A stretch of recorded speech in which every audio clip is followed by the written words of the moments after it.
నమస్తే డియర్ శ్రోత ఛానల్కి స్వాగతం. ఈరోజు మీకు నేను వినిపించబోయే కథ పూర్ణిమ గారు రచించిన అమ్మ ఒడి.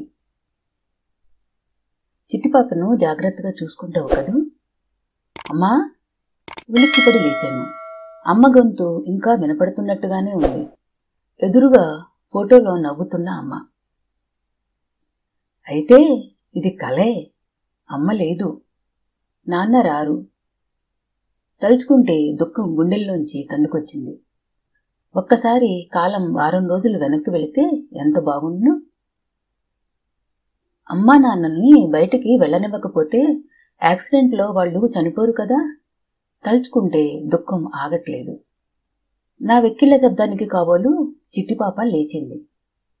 అక్కా, ఏమైంది? ఎందుకు ఏడుస్తున్నావు? ఏం లేదు, నువ్వు పడుకో. నువ్వేడిస్తే నాకు భయంగా ఉంది. చిట్టిపాప ఒక్కసారిగా ఏడుపు మొదలెట్టింది. చిత్రంగా మొదటిసారి చిట్టిపాప మీద నాకు కోపం రాలేదు. లేదమ్మా, భయపడకు, నేనున్నాగా, పడుకో. చిట్టిపాపని పడుకోపెట్టి జోకొట్టాను. 2 నిమిషాల్లో నిద్రలోకి జారుకుంది. నేను పడుకుంటూ అమ్మ ఫోటోకేసి చూశాను. అమ్మ మొహం సంతృప్తిగా ఉన్నట్లు అనిపించింది నాకు. చిన్నప్పటి నుంచి చిట్టిపాప అంటే నాకున్న ఫీలింగ్ ఏంటో నాకే తెలీదు. వయసు పెరిగిన మనసు ఎదగని పసిపాప తను. నాకన్నా 6 ఏళ్లు పెద్దదైన చిట్టిపాప అసలు పేరు శిల్ప. కాని తన పేరుతో ఎవరం పిలవం. నేను 2nd స్టాండర్డ్ చదువుతున్నప్పుడు ఎదురింటి చిన్నపాప నన్ను అక్క అని పిలవటం చూసి తను కూడా నన్ను అక్క అని పిలవటం మొదలెట్టింది. మొదట్లో నన్ను అదే అక్క అనడమేమిటని ఏడ్చేదాన్ని. ఆ రోజు అమ్మ చెప్పిన మాటలు నాకిప్పటికీ గుర్తే. చిట్టిపాప వయసులో పెద్దది కావచ్చు, కానీ అది ఎప్పటికీ నీకన్నా చిన్నపిల్లేనమ్మా. భగవంతుడు తనని ఎప్పటికీ చంటిపాపగానే ఉంచాడు. అది నిన్ను అక్క అని పిలిచినా తప్పులేదు. మానసికంగా దానికన్నా నువ్వెప్పుడూ పెద్దదానివే. దాన్ని జాగ్రత్తగా చూసుకోవాల్సిన బాధ్యత నీకుంది. ఆ రోజుదాకా చిట్టిపాప నార్మల్ మనిషి కాదని నిజానికి నాకు తెలీదు. అయితే ఏడుస్తున్న నన్నోరడించటం మానేసి చిట్టిపాపనే అమ్మ సపోర్ట్ చేయటం నా పసి మనసుకి నచ్చలేదు. ఊహ తెలుస్తున్న కొద్దీ ఇంట్లో చిట్టిపాప లాంటి మనిషి ఉండటం ఎంత ఇబ్బందో అనుభవపూర్వకంగా తెలిసింది. నా ఫ్రెండ్స్ మీ అక్క పిచ్చిదట కదా అన్నప్పుడల్లా ఎంతో బాధ కలిగేది. అందుకే తర్వాత ఎవరినీ ఇంటికి పిలిచేదాన్ని కాదు. వాళ్ళు ఇంటికి వస్తామన్నా ఏదో ఒక సాకు చెప్పి తప్పించుకునేదాన్ని. అందరి బర్త్డే పార్టీలకు వెళ్తున్నప్పుడు నాకు కూడా నా బర్త్డే జరుపుకోవాలని, ఫ్రెండ్స్ అందరినీ పిలిచి పార్టీ ఇవ్వాలని మనసులో ఎంతో కోరిక కలిగినా చిట్టిపాప గుర్తుకు వచ్చి ఆగిపోయేదాన్ని. దీనికంతటికీ కారణం చిట్టిపాపే కదా అని చిరాకు కలిగేది. చిట్టిపాప మీద నా కోపానికి ఇంకో కారణం అమ్మ. అమ్మ ఎంతసేపు చిట్టిపాప ధ్యాసలోనే ఉండేది. నాకు దక్కాల్సిన ప్రేమ తన వల్ల నాకెప్పుడూ దక్కలేదనే అనిపిస్తుంటుంది నాకు. అమ్మ చిట్టిపాపను వదిలి ఎక్కడికూ వచ్చేది కాదు. అందరిలాగే అమ్మా నాన్నలతో కలిసి సినిమాలకు, షికార్లకు, బయటికి తిరగాలనే నా కోరిక ఎప్పుడూ తీరలేదు. ఎక్కడికి వెళ్లాలన్నా నాన్న తీసుకువెళ్లేవారు. కానీ నాకు అమ్మ కూడా వెంట రావాలని చాలా అనిపించేది. స్కూల్ డే ఫంక్షన్స్కి, పేరెంట్స్ మీటింగ్లకి కూడా రాకపోవడంతో అందరూ అమ్మ గురించి అడిగేవాళ్లు. అయితే నాకు అమ్మని చూస్తే చాలా జాలేసేది. పాపం తనకి పొద్దున్న లేచినప్పటి నుండి చిట్టిపాపతోనే సరిపోయేది. చిట్టిపాప మానసిక ఎదుగుదల 2-3 సంవత్సరాల దగ్గరే ఆగిపోయింది. చంటిపాపకు చేసినట్లు అన్ని పనులు చేయవలసి వచ్చేది. స్నానం చేయించటం, బట్టలు వేయడం, భోజనం తినిపించటం, అన్ని పనులు అమ్మే చేసేది. ఒక ఆయాను పెట్టుకోమని నాన్న ఎంత చెప్పినా వినేది కాదు. పెళ్లిళ్ళు, ఫంక్షన్లు వేటికి అమ్మ రావడానికి కుదిరేది కాదు. ఇంట్లో ఈ పరిస్థితి నాకు చాలా విసుగు కలిగించేది. ఒకసారి అమ్మతో ఈ విషయమై పెద్ద ఆర్గ్యుమెంట్ జరిగింది. ఆ రోజు ఇంకా బాగా గుర్తే. ఇంటర్మీడియట్లో కాలేజ్ టాపర్గా వచ్చానని తెలిసి ఎంతో హ్యాపీగా ఇంటికి వచ్చాను. పేపర్లో మా కాలేజ్ వాళ్ళు నా ఫోటో కూడా వేయించారు. కాలేజీలో పేపర్ చూసి ఇంటికి పరుగు పరుగున వచ్చాను. వస్తూనే అమ్మ సంతోషంగా ఎదురొచ్చింది. అమ్మ మొహంలో అంత సంతోషం నేనెప్పుడూ చూడలేదు. అమ్మకి ఆల్రెడీ ఈ విషయం తెలిసిపోయిందన్నమాట. అమ్మా అమ్మా అంటూ నోరు తెరిచేలోపే అమ్మ నా నోట్లో స్వీట్ కుక్కింది. నీకో గుడ్ న్యూస్ తెలుసా?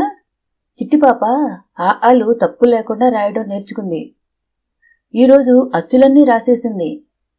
అమ్మ మొహంలో ఎవరెస్ట్ ఎక్కినంత సంతోషం. మంచిది, చాలా బాగుంది.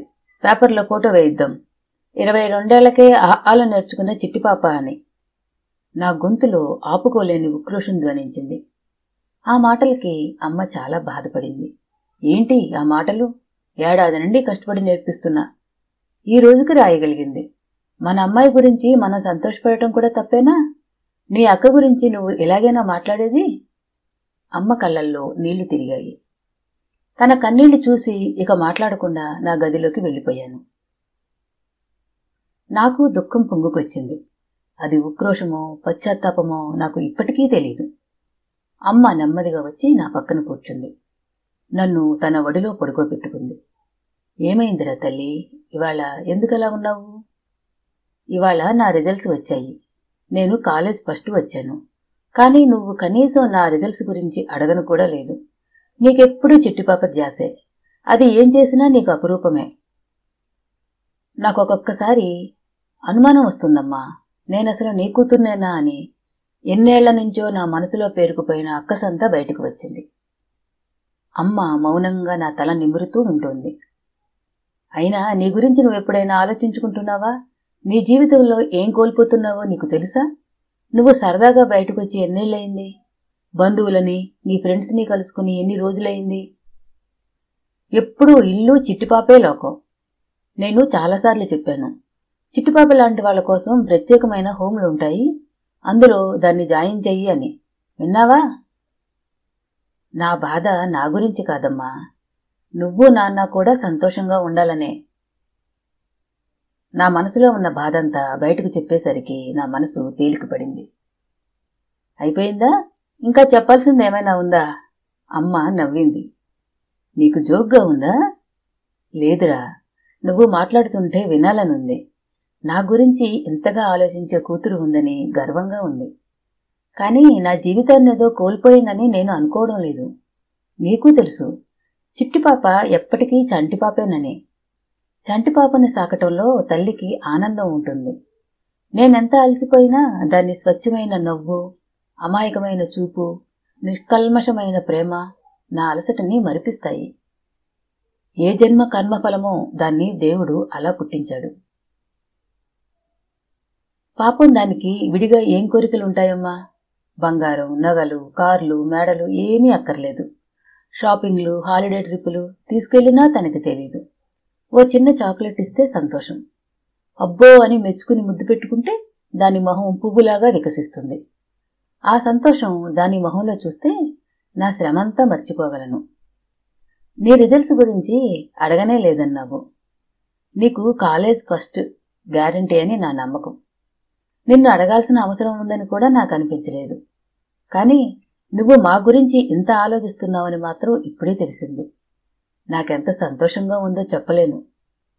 అమ్మ కళ్ళల్లో నీళ్లు తిరిగాయి. ఆ రోజు అనవసరంగా అమ్మతో గొడవపడినందుకు నాకు చాలా బాధ కలిగింది. ఆ తర్వాత ఇంజనీరింగ్ కోసం హాస్టల్లో చేరడం, క్యాంపస్ ఇంటర్వ్యూలో సెలెక్ట్ అయ్యి చదువు అవుతూనే బెంగళూరులో జాయిన్ అవ్వడం జరిగింది. ఎప్పుడైనా హాలిడేస్లో ఇంటికి వెళ్లటం తప్ప ఈ 5-6 ఏళ్ల నుండి నాకు విడిగా ఒక జీవితం ఏర్పడింది. నాన్నగారు రిటైర్ అయి మా సొంత ఊరికి షిఫ్ట్ అయిపోయారు. అక్కడ మా దూరపు బంధువైన జగదాంబ పిన్నిని కూడా వాళ్లతోనే ఉంచుకున్నారు. తనకు ఎవరూ లేరు. చిట్టిపాప ఆలనా పాలన తనకే అలవాటవ్వటంతో అమ్మకి కొంచెం సౌకర్యంగా ఉండేది. అనుకోకుండా నా పెళ్లి సెటిల్ అవ్వడంతో అమ్మా నాన్న నా దగ్గరకు రావాల్సి వచ్చింది. నా కొలీగ్ చైతన్య మ్యారేజ్ ప్రపోజల్ తెచ్చాడు. నాకు ఏ అభ్యంతరమూ కనిపించలేదు. వాళ్ల పేరెంట్స్తో మాట్లాడటానికి అమ్మా నాన్న వచ్చారు. 4 రోజుల తర్వాత ముహూర్తం కూడా కుదిరింది. అమ్మ మొదటిసారిగా చిట్టిపాపను వదిలి బయటకు వచ్చింది. మ్యారేజ్ డేట్ ఫిక్స్ చేసుకుని 2 రోజులలో వెళ్లిపోదామనుకున్న వాళ్ళని నేనే బలవంతంగా వారం రోజులు ఉంచేశాను. వాళ్ళకి మైసూర్, హంపి, బెంగుళూరులో చూడాల్సినవన్నీ చూపించాను. అమ్మ ఇన్నేళ్ల తర్వాత ఇంటి నుంచి బయటకు వచ్చి అన్నీ చూస్తుంటే నాకెంత సంతోషం వేసిందో. అయితే అమ్మ మాత్రం చిట్టిపాపని తలుస్తూనే ఉండేది. రోజు పొద్దున్న సాయంత్రం పిన్నికి ఫోన్ చేసి చిట్టిపాప గురించి కనుక్కుంటూనే ఉండేది. వారం తర్వాత మాత్రం ఇక అమ్మ వాళ్ళు వెళ్ళిపోతామని మొండికేశారు. సరే ఇక తప్పదని మర్నాటికి రిజర్వేషన్ చేయించాను. ఆ రోజు రాత్రి చివరిసారిగా అమ్మ ఒడిలో పడుకున్నాను. అప్పుడు కూడా అడిగాను, అమ్మా ఇంకో 4 రోజులు ఉండొచ్చు కదా, ఊటీ కూడా వెళ్ళొద్దాం, తర్వాత వెళ్ళొచ్చు. లేదు శ్వేత, ఇప్పటికే చిట్టిపాపను వదిలి వారం అయింది. ఇంతవరకు ఎప్పుడూ తను నన్ను వదిలి ఉండలేదు. అది బెంగ పెట్టుకుంటుంది. అయినా పెళ్లి కూడా 4 రోజుల్లో ఉంది. పెళ్లి పనులు మొదలు పెట్టుకోవాలి కదా. అమ్మా ఇప్పుడే చెప్తున్నాను, పిన్ని దగ్గర చిట్టిపాపకి కాస్త అలవాటైంది కనుక నువ్వు నాన్న 6 నెలలకోసారైనా ఇక్కడికి రావాలి. ఇప్పుడైనా నువ్వు కొంచెం రిలాక్స్ అవ్వాలి. ఆరోగ్యంగా ఉన్నప్పుడే కాస్త బయట ప్రపంచం చూడాలి. నేను చెప్తుంటే అమ్మ నవ్వింది. అలాగే తల్లి, చూద్దాంలే. అన్నట్టు రేపు పొద్దున్న షాపింగ్కి వెళ్దాము. చిట్టుపాపకి ఏమైనా బొమ్మలు బట్టలు కొనాలి. నేను వెళ్లేసరికి ఖచ్చితంగా అలిగి కూర్చుంటుంది. అవన్నీ చూస్తే కాస్త మొహం వికసిస్తుంది. అమ్మకెప్పుడు దాని ధ్యాసే. కొంచెం కినుకగా అనిపించింది. రేపు మార్నింగ్ ఆఫీసులో నాకు కొంచెం పనుందమ్మా. మీ ఇద్దరూ షాపింగ్కి వెళ్ళొచ్చేయండి. నేను లంచ్ టైంకి వచ్చేస్తాను. 3 గంటలకే ట్రైన్. లంచ్ అవగానే స్టేషన్కి బయలుదేరదాం. చాలా రాత్రి అయింది, ఇక పడుకో. అమ్మ జోకుడుతుంటే నిద్రలోకి జారుకున్నాను. మర్నాడు ఆఫీసులో పర్మిషన్ తీసుకుని బయలుదేరుతుండగా ఫోన్. అమ్మ వాళ్ల టాక్సీకి యాక్సిడెంట్ అయింది. వెంటనే అపోలోకి రమ్మని. నాకు షాక్తో పాటు మెదడు మొద్దుబారిపోయింది. చైతన్య నన్ను హాస్పిటల్కి తీసుకువెళ్లాడు. నేను వెళ్లేసరికి నాన్న ఈ ప్రపంచాన్నే వదిలి వెళ్లిపోయారు. ఒళ్లంతా కట్లతో, కళ్లలో ప్రాణాలతో అమ్మ నా కోసమే ఎదురు చూస్తోంది. అమ్మా, నాకు దుఃఖంతో మాట రావడం లేదు. శ్వేత, నేను చెప్పేది విను. నువ్వొచ్చే వరకు ఉంటానా లేదా అని భయపడ్డాను. అమ్మా, నీకేం కాదు.